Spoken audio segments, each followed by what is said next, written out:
Obrigada.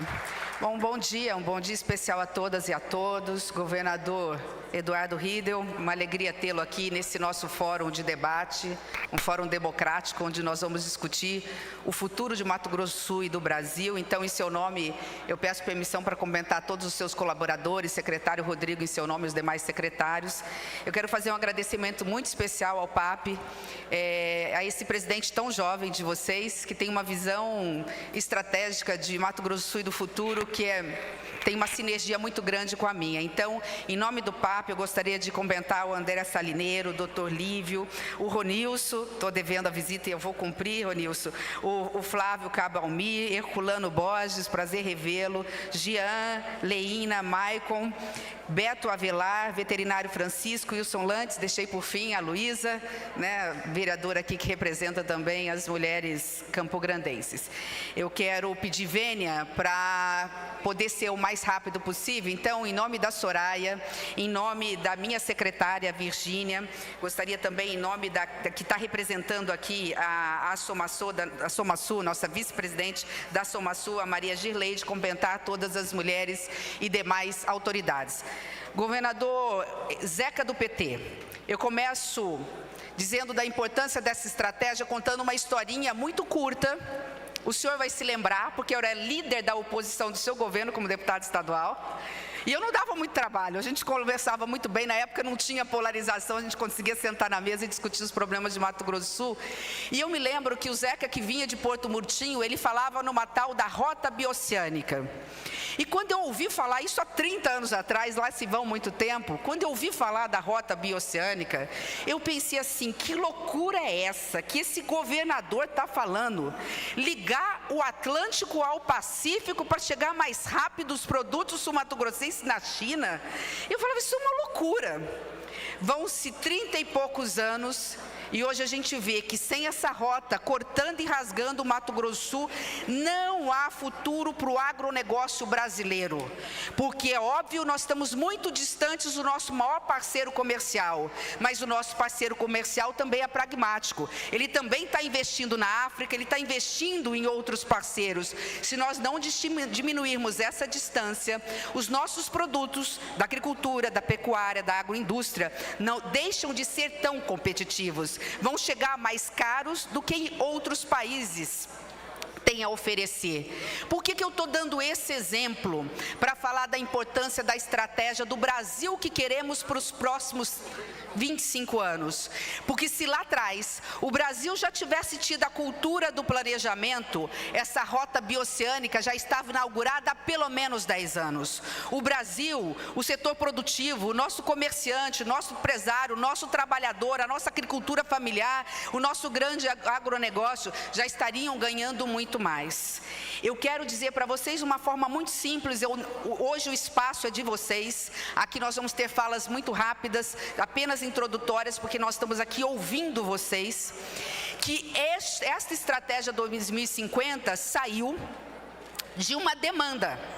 Como ministra do Planejamento e Orçamento, vereadores, eu sou sempre chamada assim, agora com a palavra a ministra do Planejamento. A primeira pergunta que a imprensa faz, e o espaço fiscal? E a inflação? E o orçamento? Ninguém fala e ninguém pergunta de planejamento para a ministra do Planejamento. E foi assim com os governos passados e com os outros ministros, porque o Brasil não tem cultura de planejar. Eu pergunto, alguém compra um carro novo hoje, sem fazer conta, saber se pode pagar as prestações, sem projetar e dizer de onde eu vou tirar, o que eu vou cortar, onde eu vou colocar? Ou quem tem dinheiro para pagar à vista, alguém compra, né, um carro, um avião e assim por diante dentro das suas disponibilidades. O Brasil não faz isso. O Brasil planeja de forma anual. Todo ano a Câmara de Vereadores vota o orçamento da Prefeitura, o Governo do Estado a sua LOA e o Governo Federal da mesma forma. E eu fui perguntada por japoneses. Eu estive na China, eu estive nos Estados Unidos, eu estive na Europa, eu visitei praticamente todos os países da América do Sul. A primeira pergunta que um presidente da República, um chefe de Estado me faz, ou um empresário que quer investir dólares e mais dólares, né, investimento estrangeiro no Brasil, é o seguinte, qual é o planejamento de longo prazo? Você está buscando parceria, como eu estou buscando, nosso ministério, o governo do presidente Lula, para tentar rasgar o Brasil com ferrovias, que é um transporte importante rápido, seguro, menos poluente, econômico. A primeira coisa que os ministros do presidente Xi Jinping perguntaram é o seguinte: cadê o planejamento de longo prazo do Brasil? Qual a segurança que eu tenho de que eu vou ser parceiro de investidores brasileiros? Isso aconteceu na Europa, isso aconteceu nos Estados Unidos. E que o projeto não vai morrer na praia a cada 4 anos a depender do presidente de plantão. Não com essas palavras, mas essas perguntas. Foi quando, já no início do ano passado, nós falamos: não, o mundo tem, a Europa tem, o Brasil tem que ter. Que Brasil nós queremos para 2030, se Deus quiser? Estaremos todos vivos até lá. Que Brasil queremos ter e teremos em 35, em 40, em 45 e 2050. Então é isso que eu gostaria de rapidamente, em menos de 10 minutos, apresentar para vocês. Eu não sei para onde que eu dirijo isso aqui, porque eu não sei onde que está o... Aqui? Pronto. Bom, o mundo está em uma transformação muito rápida. Eu não vou aqui ficar lendo. Eu ficaria até com a última, para a gente não falar de coisa triste hoje, agora com essas tensões, né, de guerras. Eu ficaria com a inteligência artificial. O que se projetava para 2050... falou-se até o ano passado, em 2030, e hoje diz que a inteligência artificial vai mudar o mundo nos próximos 2 anos. Hoje, ela tem a capacidade de aprender com ela mesma e de nos ensinar. Quantos empregos nós vamos perder? Qual orientação nós vamos dar para os nossos filhos que estão agora entrando na faculdade? Você vai fazer direito? Você vai fazer medicina? Você vai fazer um curso que ainda não existe? Então, a importância do planejar é porque o mundo está numa transformação cada vez mais acelerada. As redes sociais vieram para ficar. A internet está aí, a inteligência artificial está aí. Nós temos que extrair o que há de melhor dela. Então, diante desse cenário, a pergunta é: qual caminho desejamos percorrer até 2050? A única pergunta que nós temos pronta, e não é o governo do presidente Lula, é o Estado brasileiro tem pronto, porque nós temos 2 institutos de excelência, de referência no mundo, que é o IBGE e o IPEA. É a primeira pergunta: quem somos hoje? Somos um país com 210 milhões de brasileiros, com uma das maiores desigualdades sociais, com carências na área de infraestrutura, na área social.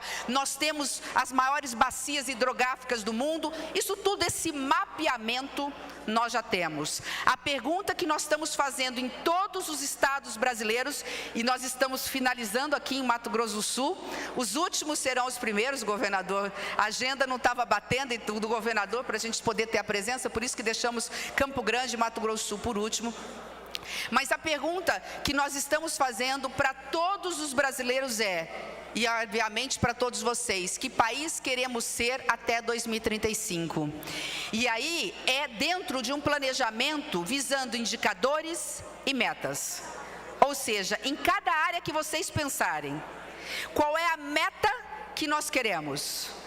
Pensem no nível de desemprego ou na riqueza per capita, tudo muito bem planejado com indicadores e cenários. Qual é o cenário ótimo, qual é o cenário intermediário e qual é o cenário, digamos assim, pessimista? Esta carta náutica, ou esta bússola feita pela sociedade brasileira, que é uma política de Estado, ela vai ficar para ser atualizada, entra governo, sai governo. É um projeto que vai permitir que a gente possa levar para o mundo a visão de Brasil que a gente quer e trazer o mundo para dentro do Brasil.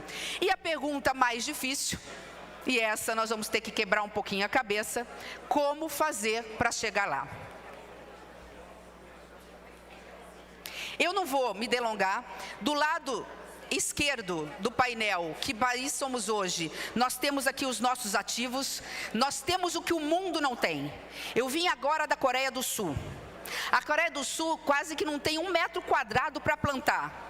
Hoje está se tornando uma potência porque fez um dever de casa 35 anos atrás e investiu na educação.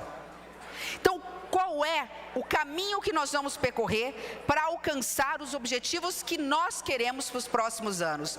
Do lado em verde ali, aquilo que há de bom já no Brasil, e do lado azul, aquilo que nós ainda temos de desafios a percorrer.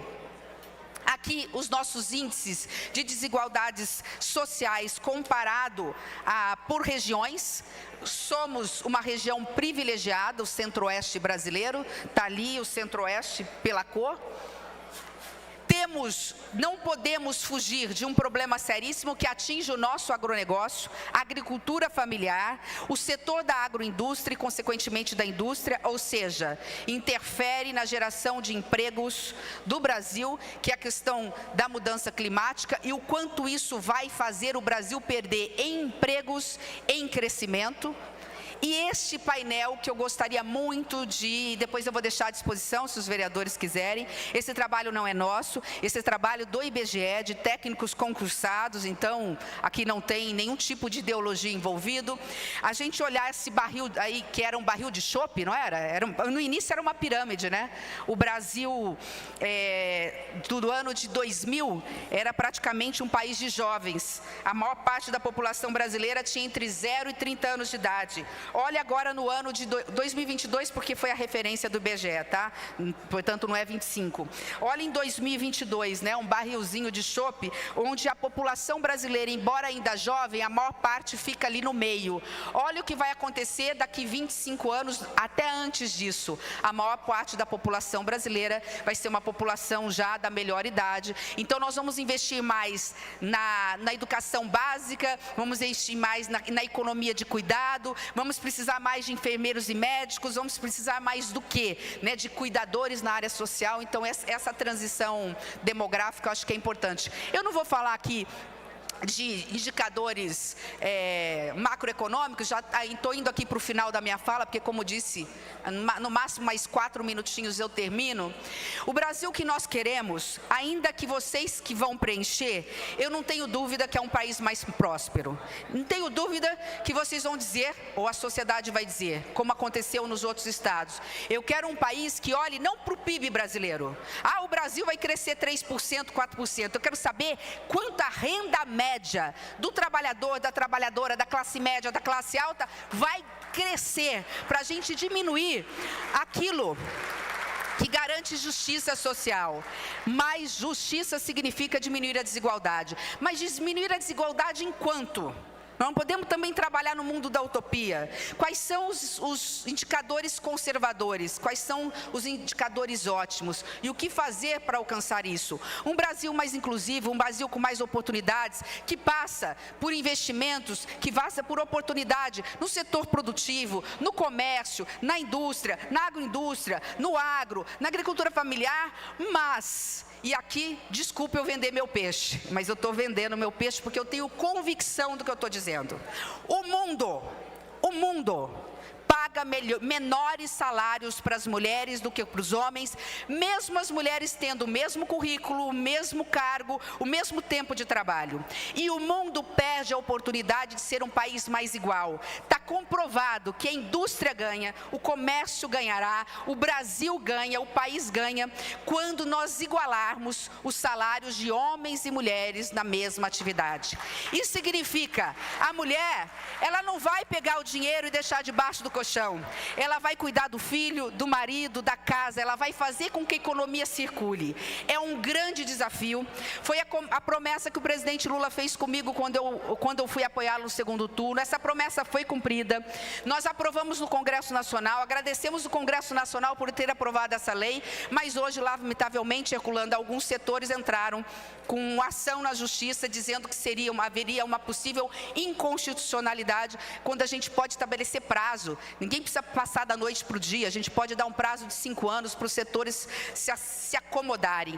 Isso significa os próprios setores tendo de volta o recurso que ele colocou na mão de uma mulher. Mas, enfim...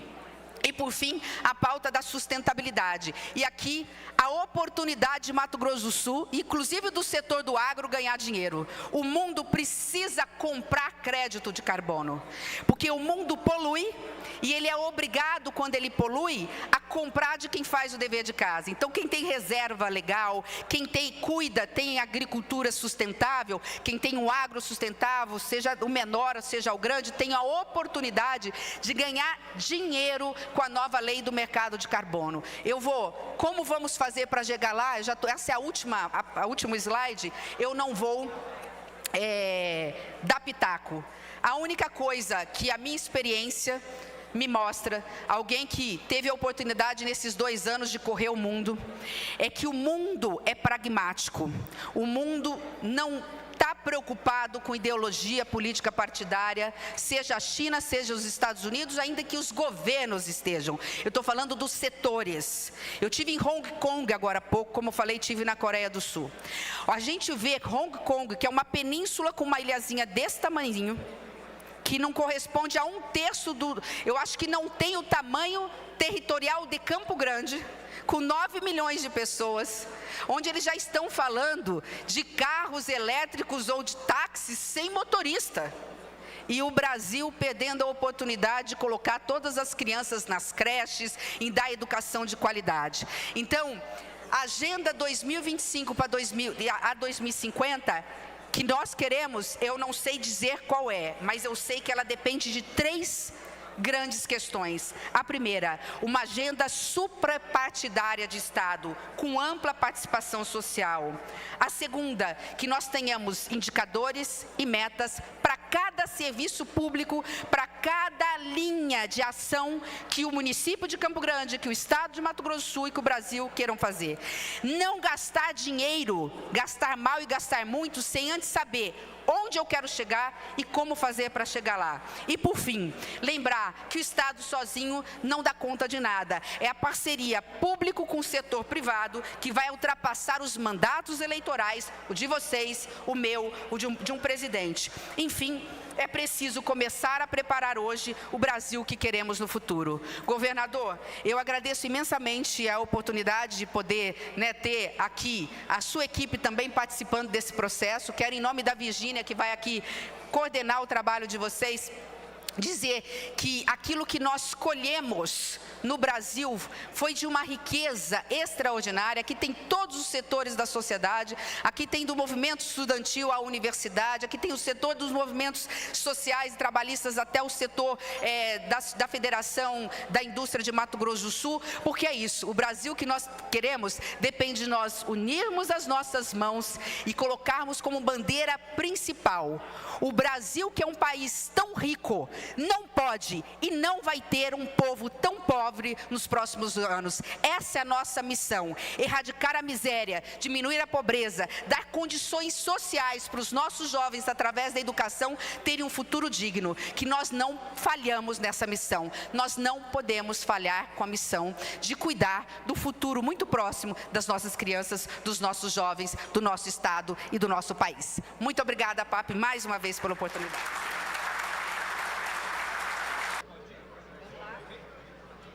Eu dou exemplo da importância de planejar a médio e longo prazo um país, um estado e um município, dando exemplo típico daquela que eu considero um divisor de águas em Mato Grosso do Sul, que é a Rota Bioceânica. Fala-se na Rota Bioceânica há mais de 40 anos. Se nós tivéssemos planejamento estratégico, e consequentemente a partir daí, um plano de começo, meio e fim, com orçamento anual do governo do estado, do governo federal e investimentos privados, esses 40 anos de sonho já seriam pelo menos 20 anos de realidade. Essa Rota Bioceânica já estaria pronta no início dos anos 2000 e não em 2026, como vai acontecer.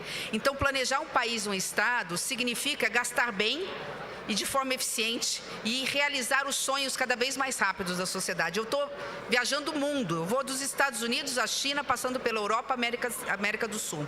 Quando eu fui atrás de investimentos ferroviários, de rasgar o Brasil, inclusive Mato Grosso do Sul, com ferrovia, trazendo investidor estrangeiro, a primeira coisa que o investidor estrangeiro privado e mesmo os países que conseguem financiar, como a China, por exemplo, fazem qual é o projeto de longo prazo da ferrovia? E nós não temos a ferrovia, não temos do agronegócio, nós temos a geração de emprego, nós temos no crescimento do país. A maior riqueza de um país não se mede pelo seu crescimento enquanto nação. O Brasil está crescendo 3%, e no voo de galinha, depois vai lá e cresce 0%. A maior riqueza do país você mede através do crescimento do PIB per capita. Qual é a média do seu salário? 3 mil por mês. Portanto, essa é a média da classe média. Qual é a média do PIB ideal da Europa? 6 mil. Então, se nós queremos ter um PIB per capita, ou seja, uma classe média forte no Brasil, O que temos que fazer para chegar lá? Qual é a estratégia? É disso que nós estamos falando, ou seja, é de política. Então, eu estou imensamente satisfeita de estar finalizando a estratégia 2050 em Mato Grosso do Sul, dentro da Casa do Povo, como disse Pape, nosso presidente, ao lado de um governador que governa de forma apartidária, mostrando e vendo aqui vereadores de todas as matizes ideológicas. E o principal, aqui teremos a contribuição do jovem sul-mato-grossense, do idoso sul-mato-grossense, do estudante ao professor, do trabalhador ao setor empresarial, da agricultura familiar ao grande agro, porque o Brasil é de todos nós. Então, essa carta, essa bússola, você pode dizer assim, pode até ser que o próximo presidente, governador, deixe na gaveta, embora acho difícil porque está sendo feito com o apoio de toda a população. Mas ela vai servir de parâmetro, ele vai usar alguma coisa dali, porque esse projeto não é um projeto de governo, é um projeto de Estado brasileiro. E finalizo dizendo que não é uma estratégia para 2050, é importante dizer isso.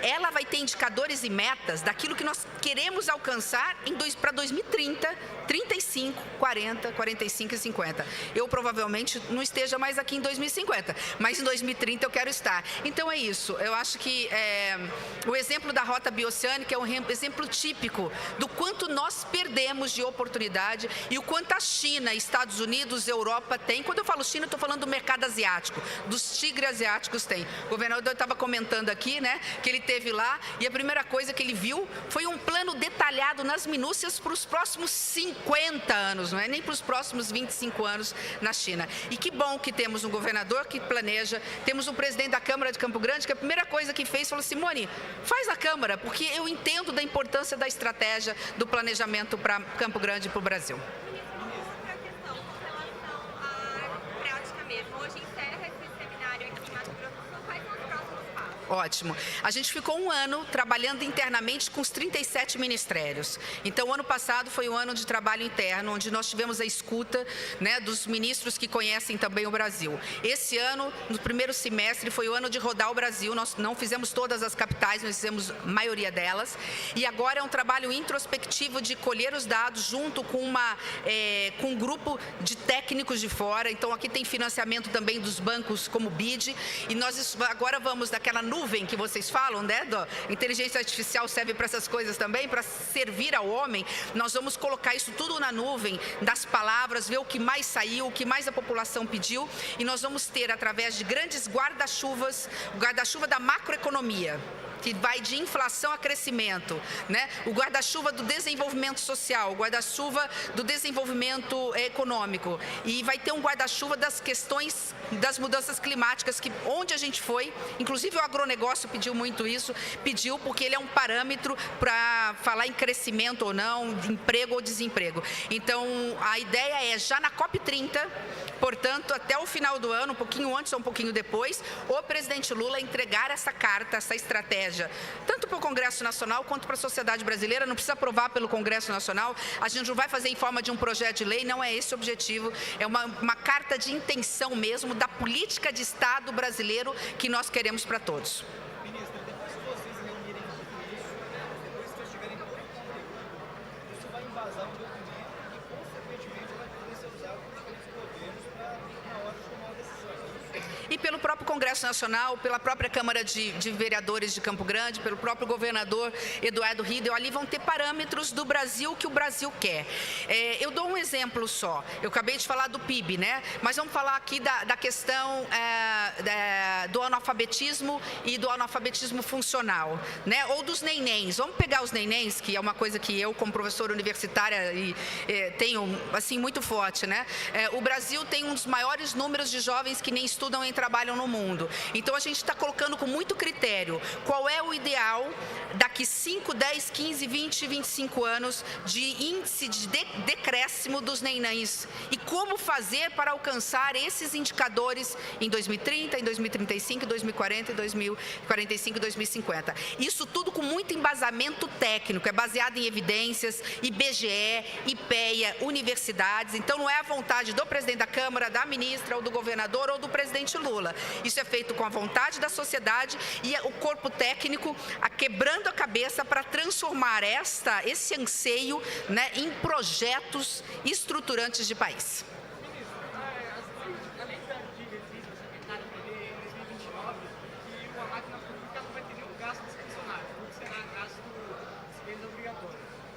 federal pensa em alguma medida estruturante, até para a sustentabilidade econômica do governo, também essa questão de planejamento 2050?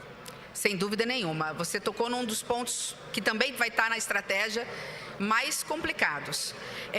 O Brasil gasta muito e gasta mal, e qualquer governo, não é esse, tem dificuldade de rever seus gastos.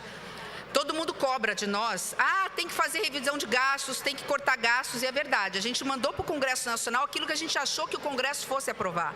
O Congresso rejeitou, democraticamente, porque ele falou, não quero, isso não serve.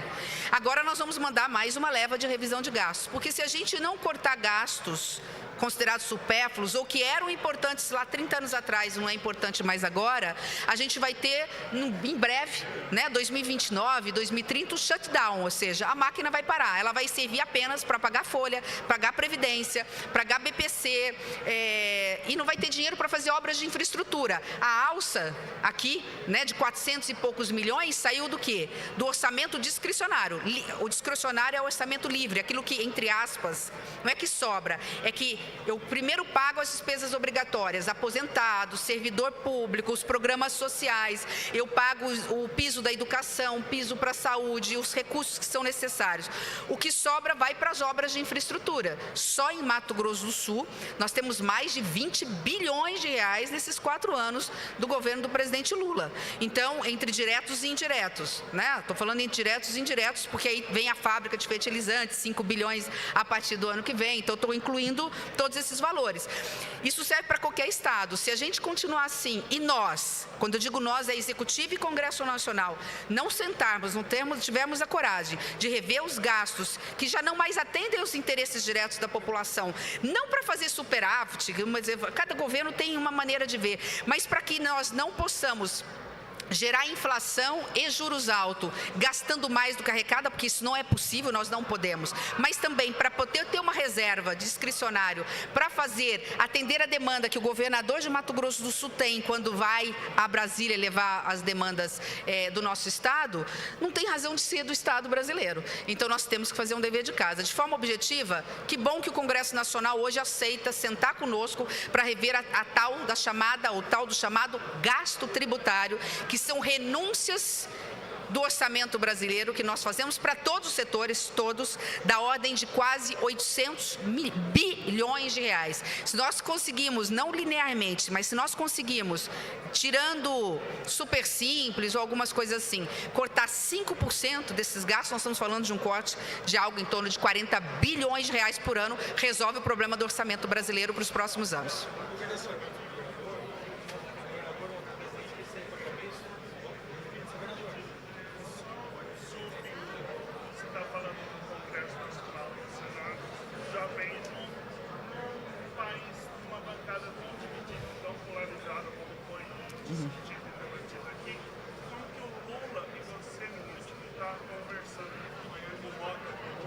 Estão conversando para transformar esse 2050 em 2029 agora também, já melhorando para todos nós, também não tendo essa polaridade como possível nessa situação. A estratégia Brasil 2050 foi colocada já, falando com os líderes do Congresso Nacional, não todos, como uma agenda apartidária. Isso faz que em todos os estados que a gente vá, a gente tenha, como teve aqui vereadores de várias matrizes ideológicas, a gente tem parlamentares do PL ao PSOL participando das agendas. Porque, de novo, é um projeto de país. Quem é que não quer, da direita ou da esquerda, erradicar a miséria? Quem é que não quer fortalecer a agricultura familiar e o grande agro brasileiro, que são quem alavanca o desenvolvimento do Brasil? Todo mundo quer. Então, são pautas que é a convergência. A gente pode ter divergência no como fazer, mas naquilo que a gente quer enquanto país, há uma total convergência. Por isso que é muito bom falar de estratégia 2050. É a hora que eu converso com todos os lados e todo mundo consegue conversar junto. Então, é muito gratificante, assim, fechar com chave de ouro em Mato Grosso do Sul esse projeto, tendo, de novo, a rota bioceânica como referência, a rota da celulose, aquele Brasil que está dando certo. E, de novo, eu ouso dizer que este vai ser o ano de Mato Grosso do Sul. O PIB de Mato Grosso do Sul vai surpreender, vai dar inveja ao PIB brasileiro. Obrigada, Glória.